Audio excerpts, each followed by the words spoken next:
Hi, everyone. Good morning. Good morning. Good morning. Everyone's here. Everybody's Wendy's joining got in. tropical vibes going on in the background. Ooh, Yeah. yeah. It snowed last night, so I decided I had to have the palm tree in the picture today just to kind of, warm things up. I love And even if it's just like a, psychosomatic thing, just like you feel warmer and feel brighter. It's very Yeah. sunny here, actually. Now the sun's come out. And we had a nice little powder last night. And so it's winter wonderland again, which we're all happy about. Here in Colorado, we go crazy when it snows. So we're just like, yeah. Yeah. So, Yeah, it's nice. because you got all But the I understand it. wetlands. It's so picturesque there. You have like all the outdoor activities you can do. It's like, yeah. total vibe. Yeah. Yeah. Yeah. I love the mountains. My wife just took off she just left today to go to the islands to see her mom. So she's going to be fighting a lot of weather. And so there's a lot of storms going through the country right now. Okay. Gosh. Yeah. Sumit, So what's it see. like in India today? It's a freezing 65 degrees, Wendy. You got your winter coat on. All right. That We is have Daniel cold. joining us. Jeez. Hi, Daniel. So, yeah. So in India. Yeah. So, and my son is planning a trip up to Nepal here in a couple months. So he's going to do some exploring up there. So that'll be fun. Oh, that's interesting. Yeah. Have you been up Amazing. there, Sumit, up north? Yeah, so I stay fairly north. So I do stay in the northern part of the country, but of course the mountains are another 6 to 8 hours away Wow. by road. Wow. Yeah. India is a big place. Not as big as the US, of course, but yeah, fairly large and diverse. Yes. Mhm. Oh, great. Well, all looking forward to the a little bit. Hopefully, we'll be able to open up a little bit more, or get a little more travel in these next year. Yes, please. Yeah.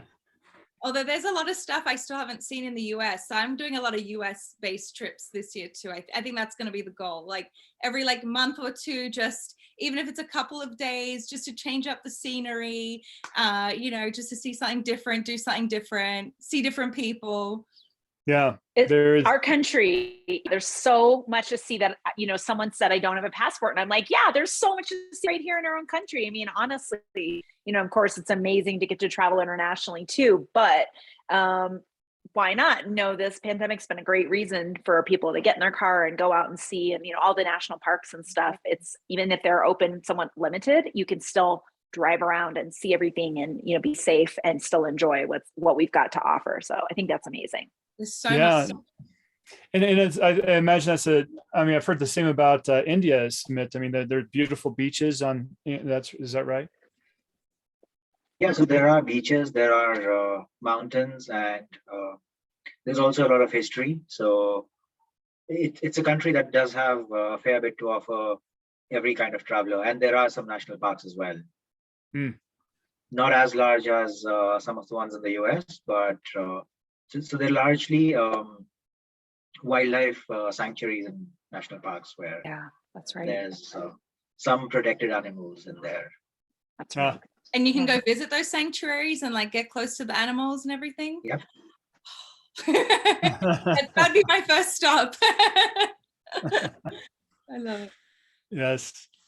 All right. Well, we're moving towards the top of the hour here, so we should probably get started here soon. I'm going to go ahead and share my screen, and we'll give one more minute, and Jules, you can kick off. Kick things off, yes. And so the podcast also, that's already started. Is that available for us to share with all the audience once they? That's right. Yes, we're working out the kinks, and so the podcast should be going up regularly now, and so just getting out and getting everything all sorted, and so it's all launched and ready to go. Okay, perfect. And I know Sam gets so shy about these things. I'm like, promote. Yes. We want people to listen. Yes. Because sometimes I love podcasts. Like you can just plug it in your car and just be driving and have it going into, as you're doing things throughout the day. Like I always listen to podcasts when I'm cleaning the house and things like that. Because sometimes cooking and walking the dog, it's just like, wow, you can really multitask and still be present in what you're doing, but like be absorbing some new information. And, if you just get some, it's like we say, like, if you just learn one new thing a day, right? Right. It's that atomic Absolutely. habits, something small, but it builds up over time and keeps you from being stagnant. Howard, oh my gosh. Just in time.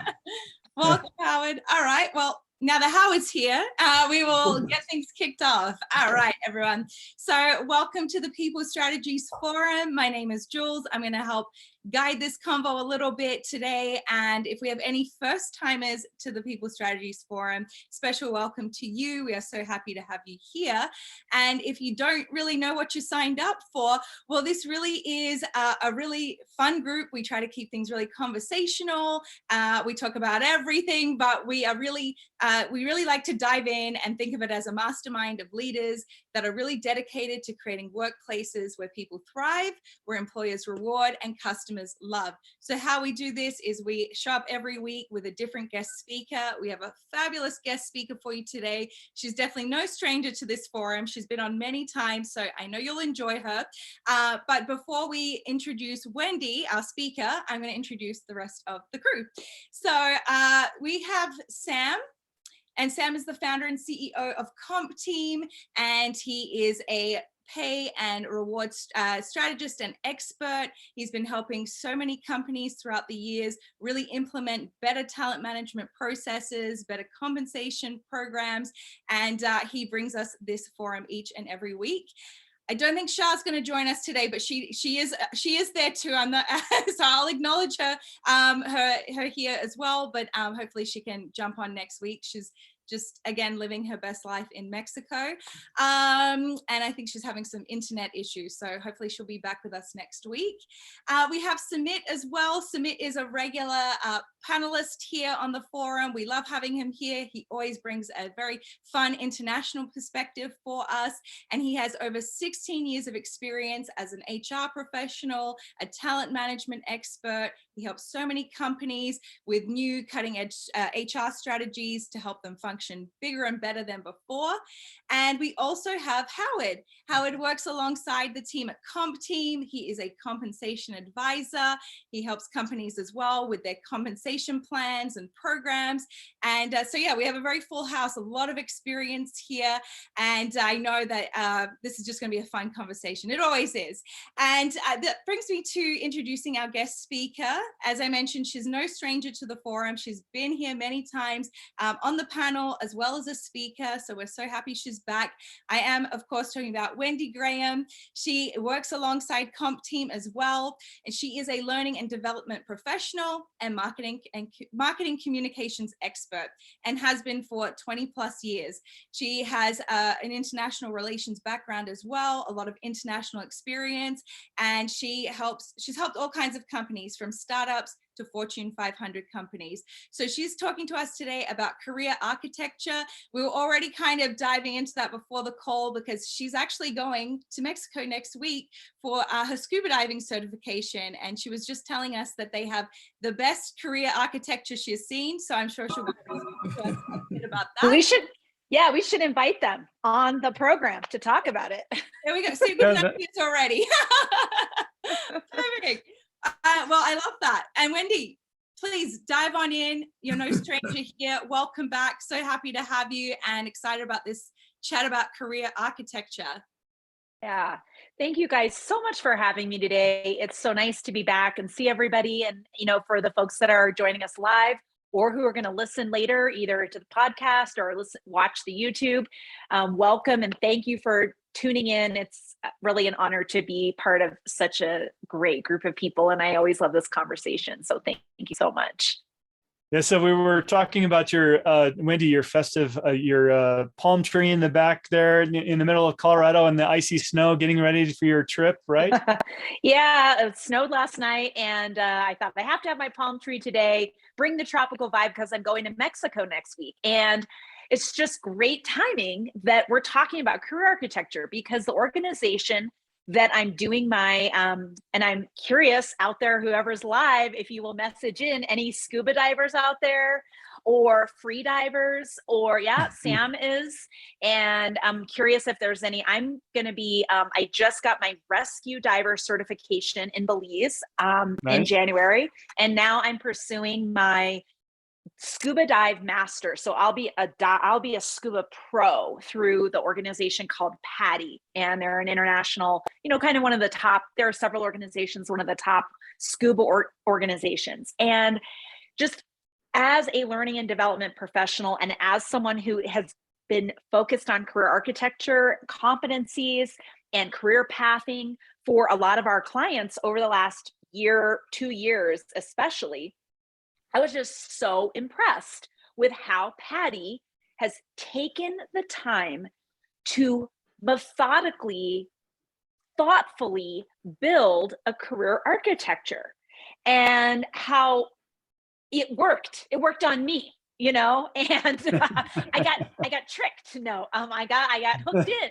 And it just shows you that it does work, and it just shows you that it is worth the time to do it.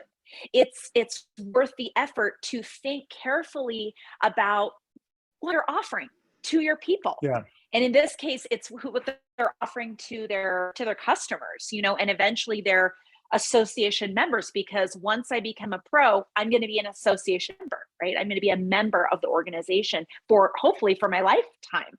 And it doesn't just stop there, right? Because they've done such a good job showing what's possible, because I'm a learning and development person, and I teach dance and lead dance on the side. And, I'm just teaching is kind of like what I do.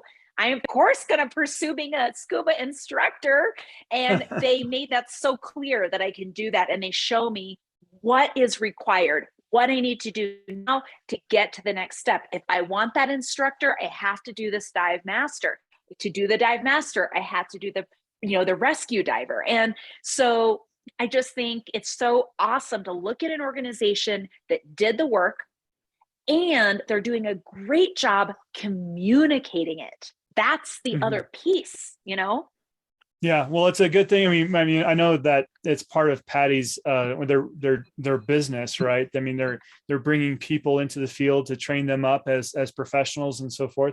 But it's in alignment with what we've been talking about over the past several months. I mean, we need to think of our customers in the same light as we think about our employees and so forth. So this is a great example of how Patty has productized this and is using it in a way that's really gaining traction with their customers. And you really hit upon a great point, because a lot of companies will say, oh yeah, we have a career architecture program. And then you go to the employee population and they don't really know what they're talking, what they're saying. So that communication piece is so critical. That's right. And they've done such a good job, and I encourage anyone, go to their website and take a look, because you can find it. They've mapped out the career paths. You can clearly see, well, I don't want to become a pro. Well, there's still this other track for you. It's kind of like, we talk about, well, I don't want to become a manager. Well, I can still become an expert in my field in an individual track, So showing that and showing all the things that go into, well, if I go this way, then what are my options if I go this way? And they took the time, they worked with a marketing team to develop some beautiful visuals so that people can, in one glance, see. And that's that omni-channel, omni-vision, that word omni, because you walk in and you can see everything in one glance. And that's, Howard, you're recruiting people, you're developing people, you want them to stay your organization, show them with one glance what all the possibilities are, a lifetime of possibilities. Right. And so when we're thinking about this, I mean, I know that there's probably, we can come back to the Patty example, but there's a lot of issues that companies have when they're starting this approach. And so let's cover some of those things. I mean, when they're thinking about career architecture, that especially in this environment where there's been a lot of turnover in the past 6 months, companies are starting to think about, oh, we just need to put this in place right away. And what do we need to do? And so I often hear that, but there's lots of steps involved. Yeah, I think, Sam, a lot of our clients, they come to us and they're just like, I got to put a compensation program in place. Like, want to make sure it's fair and, equitable and competitive. Okay, let's get going. And it's just, you can throw at every single person that is listening right now. Think about a job you had where they could have paid you $1 million and you still wouldn't have done it, right? That's right. Yeah, everyone can think of this just like, it's not worth it. It is not worth it, right? No amount of money is worth it. So it's so much more than pay. And so if we just take a step back, and this is where we're talking about the big picture, take a step back and say, what is it? It's more than pay, right? And so the challenge is that people just want to dive in and kind of try to solve problems without actually correcting the root issues. And put a Band-Aid on it, it's not going to fix it. So this is the challenge, is to step back and let's look at the root issues and build this very firm foundation we call the career architecture that is going to support your growth. And when that unexpected turbulence comes, it's going to withstand that. And so then the molecular piece that we're kind of more focused on today within that is, how do you not only define the competencies that are going to be required for success at your organization, individuals, teams, the whole organization, but how do you identify the right ones? So that's kind of the molecular piece of this that we're talking about.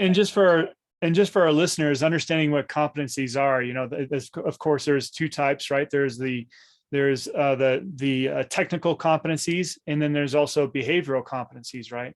And so technical competencies we know as knowledge and skills that are required for the job, and things like that. Behavioral are more the abilities and special talents that we have that we bring to the job that are more elusive, it's hard to write down, but are very much a part of the position. Such as managerial or executive presence, things like this are very important. So and often, when I talk to a client about, starting they say, oh, we want to put together career paths and have do career architecture and provide all the advantages to our employees. But then the first thing I'll say, okay, well, let's talk about your job descriptions. Let's talk about the job definitions. They go, well, wait a minute, that's so boring, And the important part is making sure that you have those basic, structure that to build upon. I mean, it's difficult to start with jumping right into the career paths when you don't have the foundation, right? And so that's knowing your jobs and so forth. And so the process. Tell me a little bit about that, Wendy. Yeah, I just wanted to jump in. And first of all, before I mention what I'm going to mention, we've got a bunch of people listening in live, and I'm curious if you guys have any challenges that, you either have faced or are experiencing in terms of, this piece. If you would chime in on the chat, we would love to hear what you're going through, or, make sure that we talk about that today. So please chime in, and we're watching that. And what I was going to say, Sam, is, one of the companies, thinking of a specific company we recently worked with, these companies are, they might be small, they might be medium sized, but they are mighty, and they're growing very fast. And they've got these employees, and the employees are saying, I deserve a promotion. Well, I want to be a manager. I want to be a senior manager. And this person hasn't even ever managed someone before.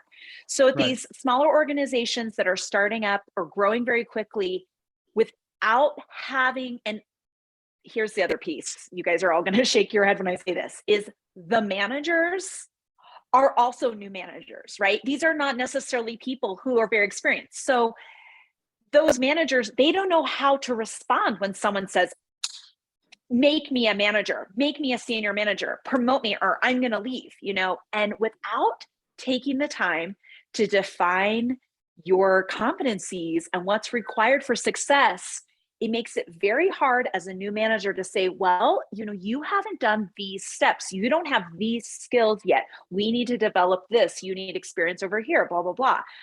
Once you have that defined, then as a great organization, it's very clear for everyone what is required. And you don't have these sort of one-offs that can create a lot of problems. Because if you have somebody who's never been a manager, suddenly a senior manager, how do they get that?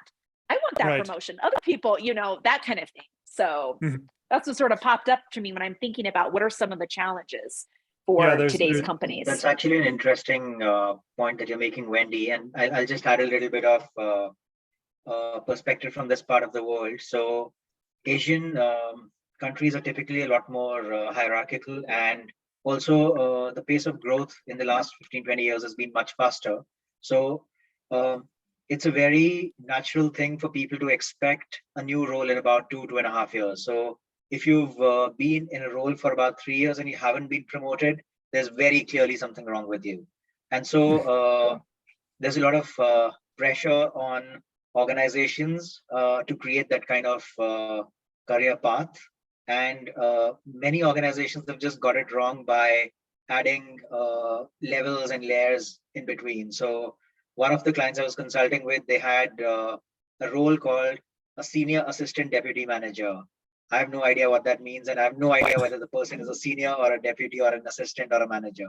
And I'm not making this up.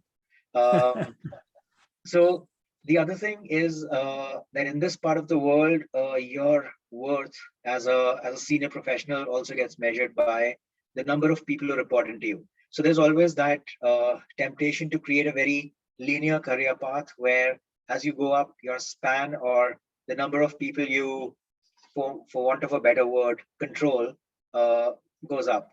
And it's only recently we've started experimenting with what are called Y-shaped career architectures, where you've got a subject matter expert track and you've got a administrative track, and somewhere there's a branching scenario.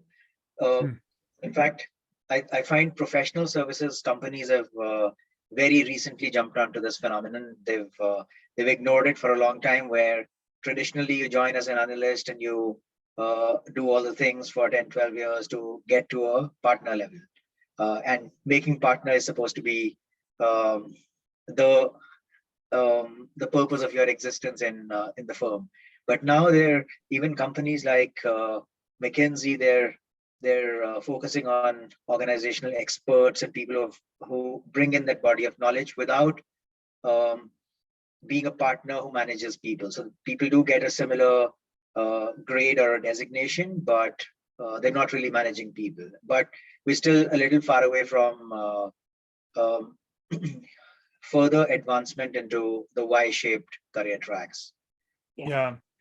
I think that's so important, as you mentioned. I mean, having that in the US, they call them dual career tracks, such as and technology industry has done this for quite some time, and it's gone into the financial industry, making sure that there is a lot of growth in the individual side, that in the individual contributor side, that goes high up into the organization. And I think that Radford and Towers just recently rolled out their new survey that kind of shows this in their area, as far as the individual career track going up to the VP level, even so it's very high into the organization, high level individual contributors. So I think that as other industries pick this up, it will bring a lot more excitement and job worth into those areas. That's right. Yeah. Mm-hmm. But but one thing I wanted to mention, I mean, in all of this, I mean, is what having these levels and functions and sub-functions defined in your organization creates the basic infrastructure that that employees need to get their mind around. So, just simply throwing out a career path saying, okay, well, you're a financial analyst and you can go to financial analyst 2 and financial analyst 3. And then, you can get the linear ladder path up. But without the understanding the functions of the organization, you don't understand the breadth of where you can take your career in those different locations. And I know last time we talked about this, the book Up is Not the Only Way.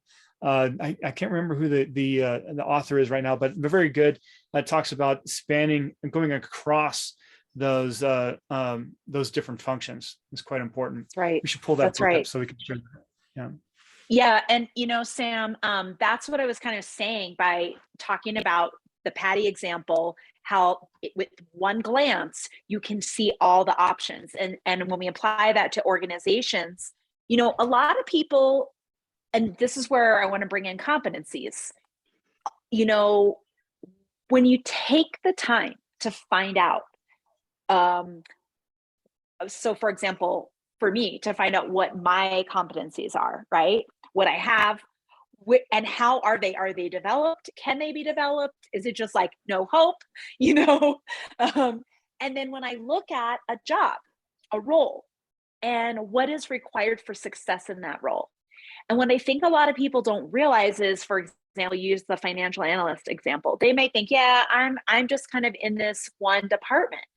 But when we look at their competencies and we look at this person's talents and passions, we could see actually, with cognitive ability, they could totally change tracks and succeed and advance and do well and contribute and bring their full and really make another team, really bring something special. So that's why taking the time to do the competencies, defining it for the roles, but also investing in your people so they know about themselves is so important. Yeah, that requires a change in the mindset of a lot of organizations, because managers will typically say, I want someone that was in the more junior roles, in the very specific roles, versus having the skills and competencies, to look across the organization and say, well, I don't just need to look at someone that has an accounting background. I can look at some other people that have these skill sets and develop them. Yeah, having that defined talent pool that you can select and develop people from, see if they have an interest in, provide opportunities for them that they may not have thought about before. Right. So things like that is quite important. And then we can start, and we just look at that from a recruiting perspective. I mean, we can source people much faster and promote people within the organization, providing that career mobility is quite important for satisfaction and retention of jobs. Yeah, when I started my career, my first job out of college was for AIG on Wall Street in New York. And I started in the recruiting and talent and development department. And my job was to teach the recruiters how to search the internet to find candidates, because that was back in the day. And that was a new thing. And the other piece was we had a talent management system. So how do we search within that system to find people, And so I was just thinking about, okay, 22 years ago, that was really the beginning of this. And now 22 years later, I feel like we're still struggling. I feel like a lot of organizations don't look within, and it's because they really don't have the information. So when you take the time to define the competencies required for success for a certain role, and then you also have profile information for your employees, it's easy to do a match, but without that information, you're looking outside when there's so many benefits to finding people within the organization. Right. So let's back up a little bit and talk about the key piece that we want to capture here. How do we identify the right competencies for the role? So when we're thinking about certain things, I mean, there's some traditional competencies that come to mind with some positions. such as, like a financial analyst, as I mentioned, or maybe we need attention to detail, and they need to be able to follow the rules, of course, and of doing their analysis and things like this. But there's some things that come to mind, but when we really understand, okay, what are the exact competencies that we need to have in the organization to really drive success, and what is the secret sauce of our organization, and how we should define that. What are the ways that you've found, Wendy, to identify those competencies? Well, there is an awesome tool called the Competency Library, and you can go to competencylibrary.com, or you can download the apps online, and they're through the TMA method, which is an organization that I'm certified with. And I've been certified through a number of other organizations, but TMA is just, in terms of the breadth of what they can do with that information. And good, Jules just put the link up. So for those that are listening in, you can go take a look and follow along. And the fact that they offer this library for free to everyone in the world, and it's in multiple languages, is amazing, because there are 53 competencies defined. And then within that, there are so many factors. There are, you can see, so with, okay, good. So I know some of you guys are listening in on the podcast later on, but we're looking at a screen right now of these 53 competencies, and we're looking at accountability is the first one here on the list. And what's really cool is that they're, from a broad perspective, they show behavioral examples. So what are we expecting to see someone behave like? And we know when they behave like this, they're going to be successful in the role. They're going to be really contributing to the organization. And within that, behavioral examples, we have 4 levels. So this tool is amazing. We can just see like general examples. We can see, what does it look like operationally? What does it look like tactically? What does it look like strategically? So when you're defining competencies, you can define them for an individual, you can find them for a team, you can define them for people at different levels within the organization. So it's very sophisticated.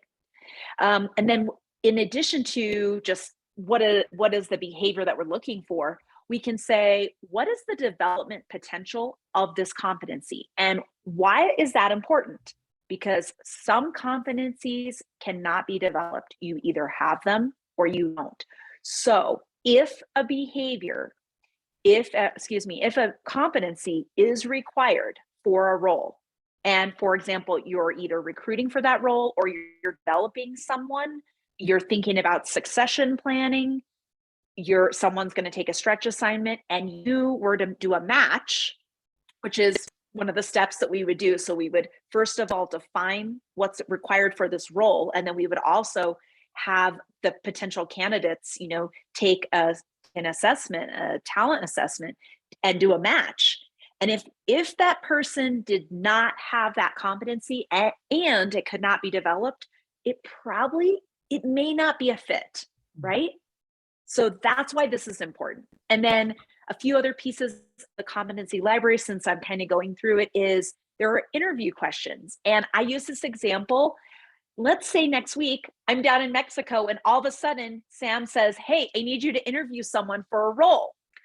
I can lay in my beach chair with my phone.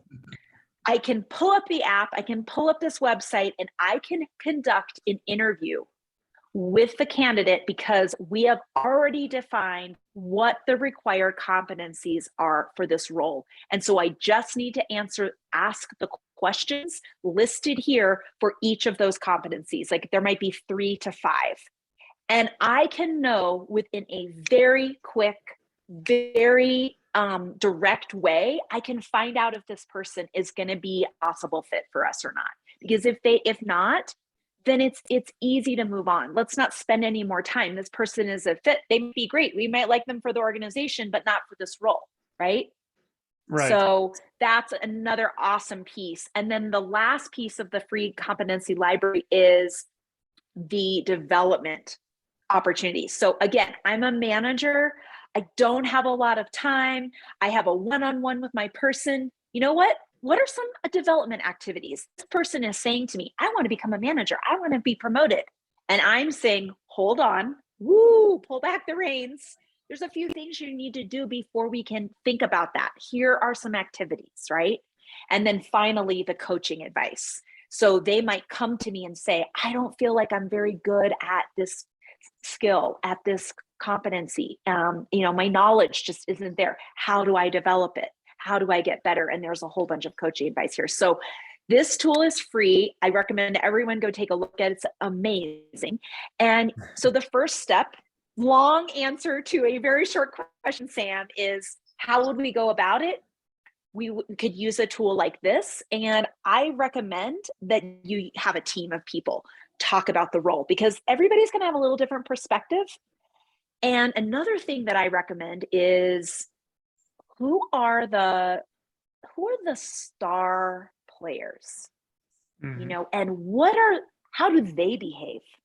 Why are they successful? And while we don't want to clone, because you want a well-rounded team, but there's a few things that are essential. So what is it with that person that makes them so good? And that's another great place to start. And you might even have that star player help you define the competencies for the role in case you're, expanding and getting more people in that role. Right.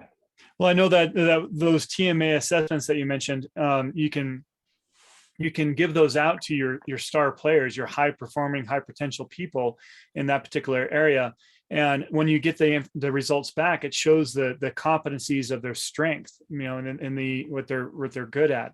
And if you compare those to one another, you can see the dominant competencies for that particular job and what helps them drive success. And so that's one way of really discovering what competencies are driving in your organization, because of course they're different for every company. They can be different, depending on if you're focusing on that particular job as a strategic advantage. Maybe maybe the people that you have in your accounting, maybe your needs to have good customer service, so that they can provide your strategic advantage for that company, for instance. And then so if that's something that's necessary, that extrinsic, or that type of personality and be able to dealing with customers is not something that's typically innate that you find in a lot of accounting people, right? So having that extra skill set may be quite important to identify. That's right. And another thing I'll mention is that it's not enough to do this work once, but as your organization grows and changes, so too might this work. So for example, a new organization probably has to hire in some very expert people who already know what's going on, already know how to do it, so they can hit the ground running. But as you start to grow and expand, you are starting to develop people within. And so if it's not enough to, for example, I was thinking of engineers, you might think that is more of a, kind of solo role. You're just working, creating code and creating products and all of that. But the teamwork piece that is so essential for success, right? And so, thinking about an organization as they're starting to grow and shift, and what you need for that company to keep growing, to keep being successful. So just Right. thinking about too, that think about where your organization's at might also impact, this work that you do. Mm-hmm. Right. I wanted to go back to one thing that you mentioned, when you were talking about identifying the competency, and then also understanding a person's capability of really delivering on that competency. And so sometimes we find that people might be very competent in something, but they're not developed in that skill set, right? So can you tell us a little bit about that? Yeah, and actually that's kind of related to what I was just talking about. And I was thinking about that you have somebody who shows high potential, and high interest, and they're talented and passionate about something, about, you know, a role that they want to take on or a team that they want to manage, but they might just not have had enough experience because you're a startup company and you're hiring in some newer people, or growing company, and or this person might have changed lanes, and so now they're in a different vertical, and so it's just, even though they've got lots of experience from their other world, this is a new lane for them. So we talked about some competencies can be developed and some can't. So I think that's the first factor to know. And you can use competencylibrary.com to figure that out. And then once you've done an assessment of the individual, you can see, oh, well, they have this competency, but it hasn't really been developed. And so how are we going to get them to the next place? And one of the nice things about TMA is they have their online portal has a way to discover how someone learns. So you can actually discover what would be the best way for that person to develop that competency, and what are some development activities and that kind of thing. So again, if somebody does not have the competency or it can't be developed, then I think you might look elsewhere for them, you know, find something that's a better fit. Right. And that's just going to save you some time, which is great. And everybody's going to be happier in the end, you know. Yep. But if they have it, an opportunity to develop. Right. Well, I think there are many things that one is having the ability to develop that competency. The other thing is, the other side of that is you know, some of those activities or competencies, I guess you could say, or pieces of work that we just don't like to do as individuals. I mean, so Jules, I'm sure you're good at certain things, but there's certain things that some of those things you just don't like to do. What would you call out? What would you think are some of those things? What, for me personally, what are some of the, yeah, I'm just a creative, so I'm so in that, is it the right brain that's creative? I think the left brain's more analytical, right? So yeah, anything creative, but like anything too technical, coding, hell no. Like pass that to someone else, get that over to an expert, a professional, pay them whatever, but that's not like my zone of genius whatsoever. It's in the creation, it's people, it's yeah, but anything too technical, numbers. I know you're a numbers guy, Sam, so we're a good fit. I take the creative, you do the numbers, it's a good match. That's right. So there's, you know, I think there's pieces.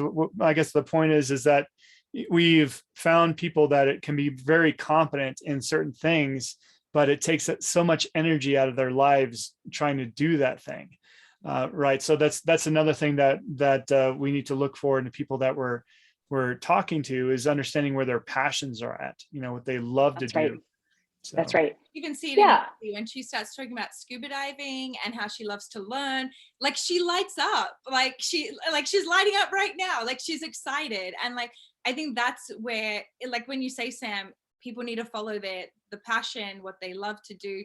It creates a whole different energy. You can see it in Wendy when she's talking about scuba diving, how excited she is, even about their career architecture. She's so excited about every aspect. And that's, you know, if you have employees that are that engaged, they're going to do a hell of a lot better job. They're going to be engaged. They're going to want to reach those goals. And I think that's kind of where it's lacking in some organizations. I see it with my friends who work in corporate, and they even tell me, they're like, well, my boss doesn't really like sit down with me and like ask what I want or where I see myself going, or I tell them where I want to go, but they're not able to create a role for me because there's only these 3 top positions and that's it. So there's nowhere for them to grow, and then they're frustrated, and then they're not as lit up like Wendy when she talks about scuba diving. And I think that is the goal. So yeah, I think that piece can be lacking I think some organizations are getting it finally, but there are still a lot of organizations that are still stuck in that old way of thinking. And yeah, that's why you have this mass resignation. People just, like Wendy said in the beginning, you can't pay them enough to stay there because they're sick of feeling stuck, and they want to be challenged, they want to grow, they want to learn. So I think it's just finding that place for them. I totally agree. I want to jump in because Jules sparked an idea for me in that discussion, which is that, okay, we've talked about this before, you know, whose responsibility is it for someone's career development? You know, is it the manager's responsibility? Is it the individual, right? And I think it's both. I think it's the organization, the manager, and it's the individual. So what we've been talking about is that when you have a career architecture, when you communicate it well, it makes it easy for the managers. It makes it easier for the organization to communicate that information out. And also, if for some reason they're not good at communicating it out, it's there available to the individuals, and they can take the take the self-initiative to find out if something would be a fit for them or not. And I'm going to give you, let's go back to scuba diving since it's just so much fun. So I know because I spend a lot of time in these surveys, I know myself very well because I've taken a lot of surveys in my life, right? And so I know my strengths. I know my areas that I don't have competencies and probably can't be developed. I know areas that need to be developed. And so when I look at this, this scuba is just like a side fun thing for me. But when I look at it as a side fun thing, how is it a fit? Or how might it not be a fit? And I'll give you an example. And by knowing what is required to be successful, I can self-select, right? If it's a fit or not. And I can go in knowing like, you know what, that aspect of it may not be a perfect fit for me. Doesn't mean I can't do it. Doesn't mean I can't be the best scuba instructor of the year, but there might just be certain pieces that aren't as comfortable for me, as Sam was saying, and so knowing that I could delegate or ask for help on that, right? Make it to where it's still a joy and still really fun and I can still be successful, but I don't have to feel that pressure of doing some part that just doesn't match. And a specific example is I love the variety. Variety is the spice of life for me. So I could not do a job where I do the same thing every day. And so there might be, for example, if I were to be a scuba dive tour guide every day, it might start to become kind of the same, even though, the animals are different and every day is a little different, but it might start to feel a little bit the same. So for me, the idea that, the instructor piece really gets me because I'm going to be working with different people and teaching different things and, that kind of thing, that appeals to me, that variety. But I know that I have to get some experience in order to get to that next place. So again, that's just knowing like certain things that might be a fit, certain things that might not be. I'm not always a good rule follower. And of course, for people's safety, right? That is very important that you have, standard operating procedures, right?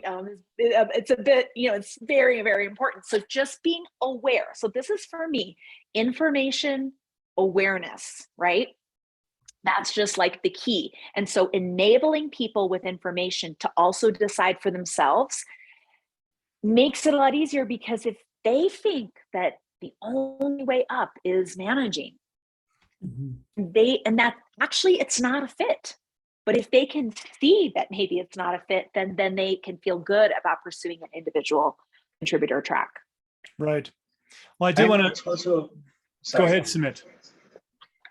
So to add to Wendy's point, I was just saying that if you're forcing an individual into a manager track, you're losing a great contributor and you're getting an absolutely terrible manager in the bargain. So the employee doesn't win, the organization doesn't win. It's a zero-sum game. And what needs to be done here, and that's where processes are changing as well. And Joanna's question comes in on whether it's the manager who decides on career architecture, or is there a central process? So traditionally, it's been a lot of manager approval processes where if I want to change a job across the organization, I need to get my manager's buy-in. Managers would not want to lose a person from their team, so they would have that selfish interest. But now the process which a lot of agile companies are following is you find a role that you think you're a fit for, and apply to it. Once you get selected, once your competencies have been mapped and you're found to be a fit, the manager only works on the how part of it. So how to transition you into the new role, how to find a replacement, and what's the time frame. They don't really get a say in saying yes or no. And that's ideally the way it should be, because the manager might just have their own selfish interests to preserve their team's performance, and therefore they might just never want to let you go. Right.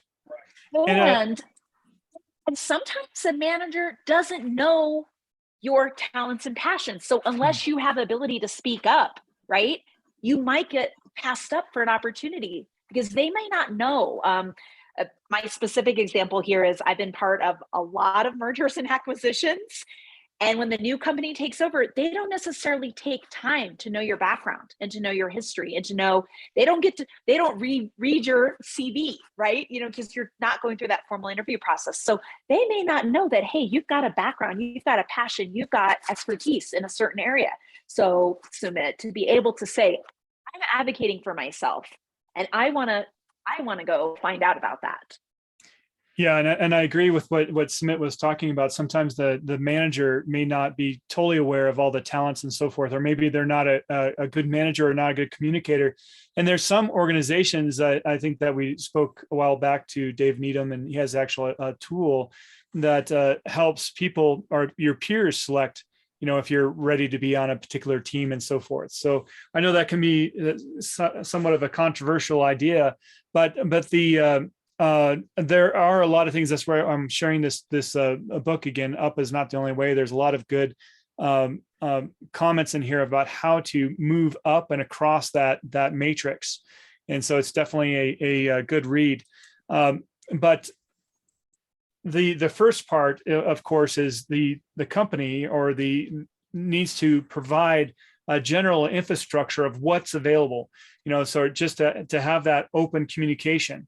And then also that if they can identify those competencies and the types of training that is required to get from one level to the next, that provides that career path. But we also need to stimulate options, or make sure that our people know the options that are available to them and what they could aspire to. If let's say that we see that their performance is starting to drop off, and maybe they're getting less engaged in their job, it doesn't mean manager has to go down and come down hard on them, right? And say, hey, we are not performing, we need to fix this. Sometimes it's that, you know, hey, I've noticed that, you know, maybe you're a little bit less engaged, you're not all quite here. I mean, what's going on? Do you like your job? I mean, is there something that we can do to help you? Or are there other opportunities that you would maybe consider across the organization that might drive you might be more passionate about? Things like this, that to get a discussion going, to put them in a place where they could perform better. Because I think that we've all have witnessed employees in the past that have been stellar performers, and then somewhat it starts trailing off, and we ask why. And I think that we need to pursue and understand those situations. Agreed. And another thing, so one suggestion I have for anyone who's trying to create a career architecture model is,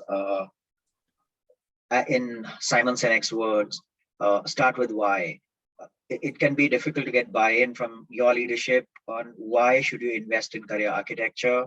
Why not just throw some money and benefits at new people and get them to come in at the right roles? So would really help to have a business model, a business case in place where you're talking about what are the benefits of one from a workforce experience standpoint. How does your workforce experience really go up? How people are more excited to stay with the organization and grow, because it's not the same stuff they're having to do year after year without any kind of change or growth. So you're getting the right roles, you're getting skill development. So the way I like to see it is career architecture is one of the bedrocks of a great workforce experience. And by enabling it, you can really save a lot of cost in various other directions. So it makes sense from staffing the right roles perspective. It makes sense from saving a lot of cost perspective, and propelling your organization into the future as well. You know, the business case is very simple, because you think about how much organizations spend in time, cost, and effort to bring the right talent in It doesn't end there. That's the mistake companies make. So we've spent all this time, effort, money to bring talent in. Now we need to create that road and pathway for them to develop and to contribute further to the organization. You don't want to have people coming in and out like a revolving door. It's very costly and inefficient. That's right.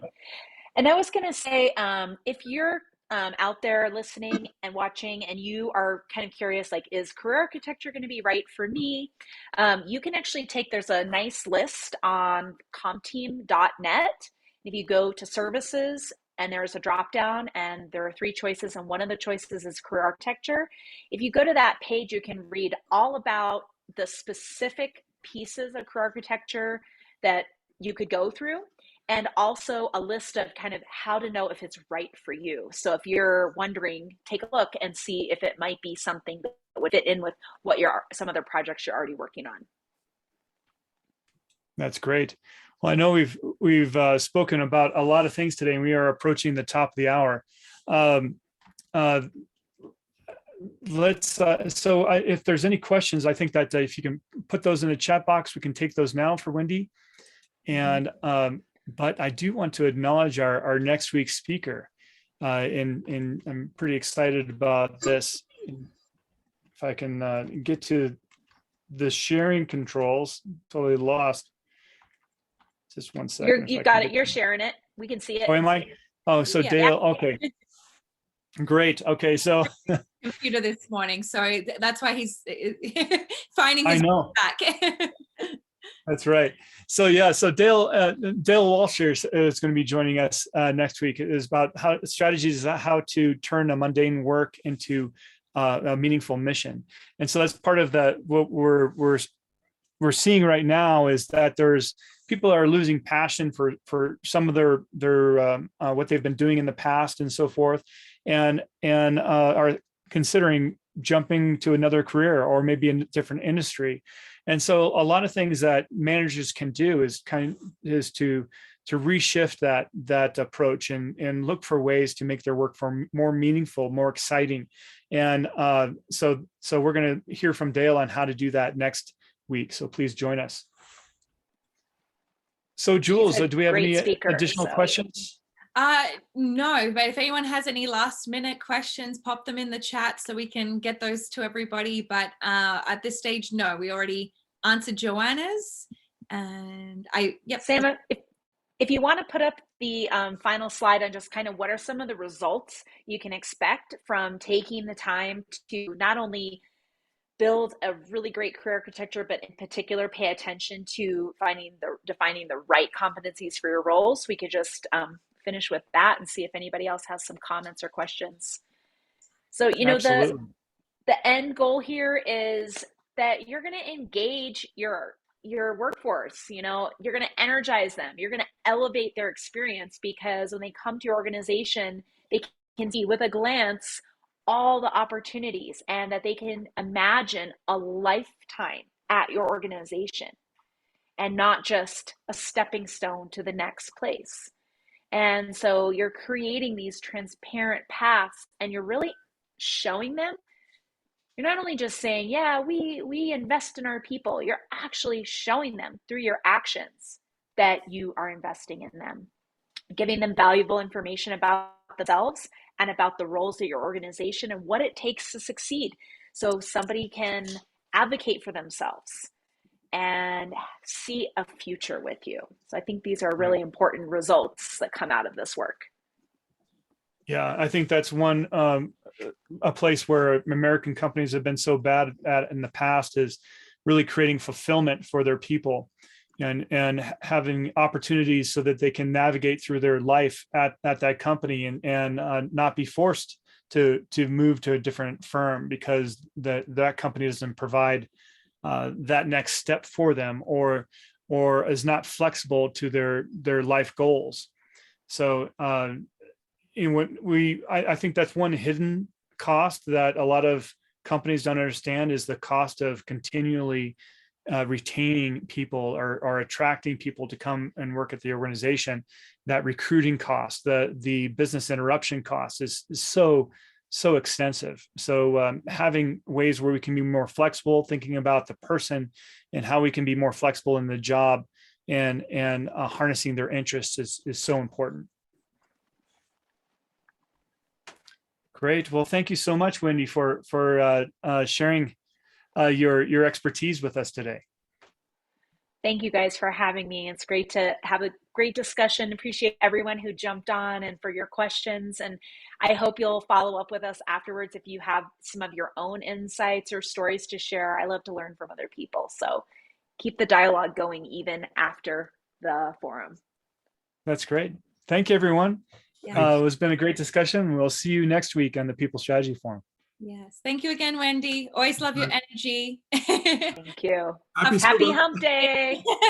Bye, everyone. Bye. Bye, everyone. Thank you.